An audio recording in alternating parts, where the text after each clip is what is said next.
निर्वाचन आयोग पे केस होना चाहिए, नरेंद्र मोदी जी पे केस होना चाहिए, और जितने भी केंद्र के मंत्री हैं उन पे केस होना चाहिए। भाजपा के बड़े बड़े प्रवक्ता संबित पात्रा, शाहनवाज हुसैन है, वो जाकर खुलेआम बंगाल में रैली करते हैं, वहाँ कोरोना नहीं था।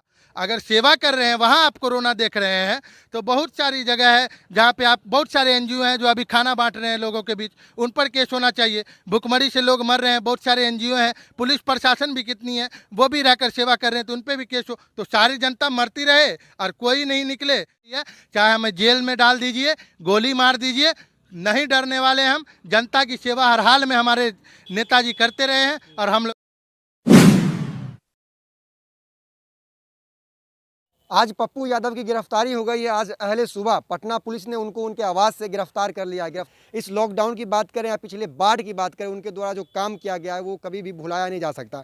इसको लेकर आम लोगों से लेकर के उनके समर्थक जो हैं वो सड़कों पर उतरने के लिए तैयार हैं। कहा जा रहा है कि अगर जल्द पप्पू यादव को नहीं छोड़ा गया तो उग्र आंदोलन किया जाएगा, आमजनों के तरफ से भी और उनके समर्थक की तरफ से भी। तो ऐसे में उनके पार्टी के नेता हमारे साथ मौजूद हैं, छात्र नेता हैं। क्या कहिएगा आसिफ जी, आपके नेता को गिरफ्तार कर लिया गया है? हमारे नेता को गिरफ्तार किया गया है, ये नीतीश कुमार की नाकामी का परिणाम है। पूरी तरह से सरकार भ्रष्ट है। एम्बुलेंस जो चोरी करता है राजीव प्रताप रूडी, वो दिल्ली में बैठकर आराम से ऐशो आराम की ज़िंदगी जी रहा है, और सड़क से लेकर सदन में हमारे नेता नहीं है। सदन से जब वो हारे तो उसके बाद भी उन्होंने सड़कों पर संघर्ष किया, जनता के बीच रहे। ये नीतीश कुमार और उनकी निकम्मी सरकार को उनकी जन सेवा और जननायक की जो उनकी एक प्रकाष्ठ वो भूमिका रही है बिहार की राजनीति में, वो नीतीश कुमार जी को और उनकी भ्रष्ट शासन प्रशासन को नहीं पच रहा है, इसलिए हमारे नेता को गिरफ्तार किया गया है।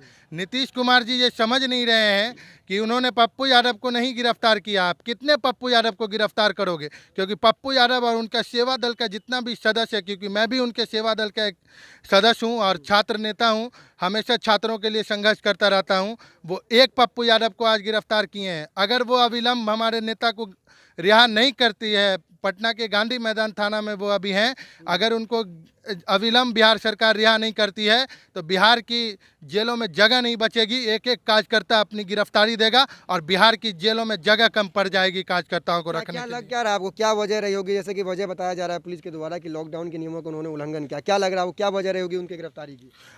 लॉकडाउन का उल्लंघन बता रही है बिहार की सरकार और पुलिस।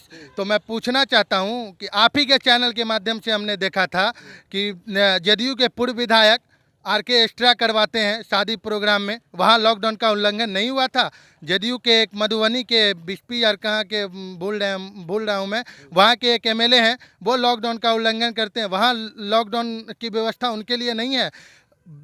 एक्ट कहता है, संविधान के तहत एक्ट कहता है कि अगर सेवादारी के लिए कोई भी व्यवस्था की जा रही है तो वो कोरोना वॉरियर्स होते हैं। पप्पू यादव ने कोई अपराध नहीं किया, बल्कि कोरोना वॉरियर्स की तरह काम किया है, लोगों के बीच में ऑक्सीजन मुहैया करवाया है, गरीब जनता को रेमडेसिविर दिलवाया है, और भी बहुत सारी चीज़ें। जब भी किसी को मदद की जरूरत होती है, 12 बजे हो 1 बजे हो, पप्पू यादव का एक एक कार्यकर्ता सेवा करने के लिए तत्पर रहता है। उसका इनाम हमें गिरफ्तारी के रूप में मिला है। क्या वजह है? जब आप कह रहे हैं कि पप्पू यादव जी कोई लॉकडाउन का उल्लंघन नहीं किए, वो एक कोरोना वॉरियर्स थे, तो गिरफ्तारी आखिर क्यों हुई उनकी, क्या लग रहा है आपको? ये सब एक राजनीतिक साजिश है, क्योंकि इससे पहले भी वो सेवा कर रहे थे। उस समय लॉकडाउन, पिछले लॉकडाउन में भी उन्होंने बहुत सारा सेवा किया था, उस समय ये लॉकडाउन का हवाला नहीं दिया गया था। ये पूरी तरह से राजीव प्रताप रूडी के द्वारा और चैनल जो है बिकाऊ चैनल गोडी मीडिया जो है उसके द्वारा भ्रामक खबर फैलाया गया कि एम्बुलेंस के साथ तोड़फोड़ किया है पप्पू यादव ने, लॉकडाउन का उल्लंघन किया है, लाव लश्कर लेकर गए हैं, उसके बाद उनके ऑफिस में लूटपाट की है। सरासर ये गलत है,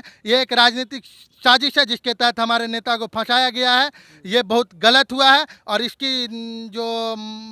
जो कीमत है वो बिहार सरकार को चुकाना पड़ेगा। ईंट से ईंट बजा देंगे हम लोग, क्योंकि हम लोग पप्पूवादी हैं। अगर कलम उठाना जानते हैं और अगर सड़क से लेकर संसद तक आवाज़ उठाना जानते हैं, तो ये हाथ अगर कलम उठाना जानता है तो ईंट से ईंट बजाना भी जानता है। क्या कहिएगा जो आम लोगों में भी खासा आक्रोश है, क्योंकि अभी जैसे पप्पू यादव जी ने अभी हाल ही में अभी ट्वीट किया है, थोड़ी देर पहले ही उन्होंने लिखा कि अभी तक मैं कितने ऑक्सीजन बांट चुका होता, कितने लोगों को सेवा दे चुका होता, मुझे पुलिस ने थाने में बैठा रखी है।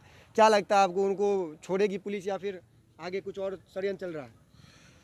देखिए, हमको जितना जानकारी मिली है गोपनीय सूत्रों से, पार्टी के हवाले से, कि तैयारी चल रही है जल्दी छोड़ने की, क्योंकि पूरी तरह से पॉलिटिकली और सामाजिक स्तर जन जन के नेता हैं पप्पू यादव जी ने। ट्विटर पे हम लोगों ने रिलीज पप्पू यादव का ट्रेंड चलाया जो कि पूरे देश में नंबर 1 रहा।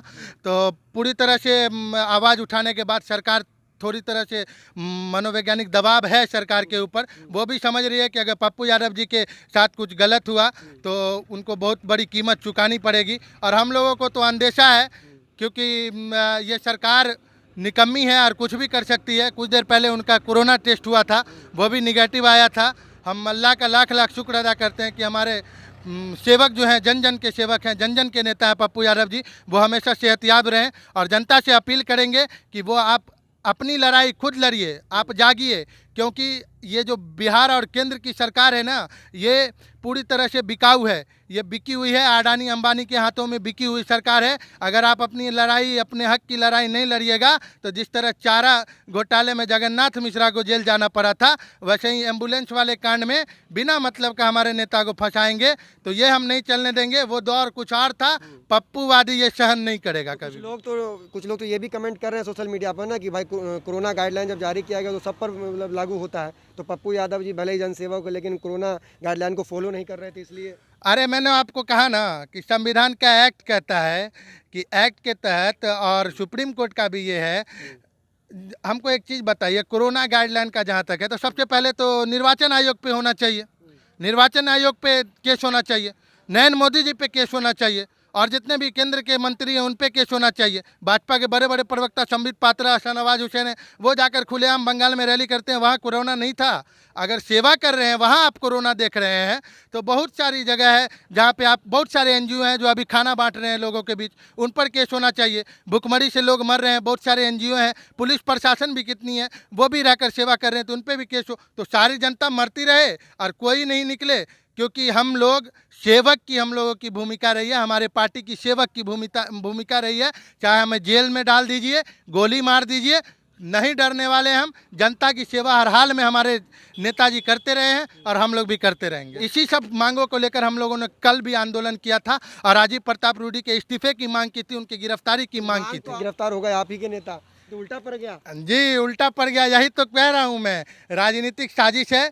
राजीव प्रताप रूडी जी द्वारा उल्टे ही पप्पू यादव जी पे एक मुकदमा दायर किया गया था कि उन्होंने एम्बुलेंस में तोड़ फोड़ की है, जो कि पूरी तरह से निराधार है।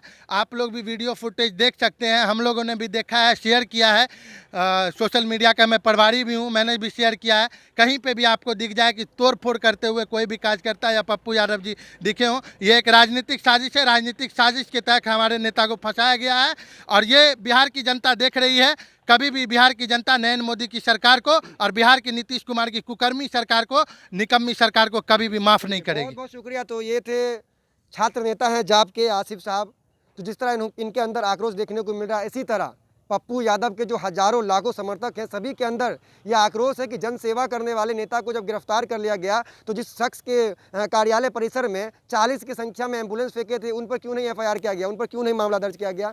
और जिस तरह से पप्पू यादव इस कोरोना काल में, इस लॉकडाउन में लोगों को सहायता मुहैया करवा रहे थे, इस दौरान उनको गिरफ्तार कर लेना ये वाकई निंदनीय है। सरकार को इस पर सोचना चाहिए और जल्द से जल्द उनको रिहा भी करना चाहिए। नमस्कार।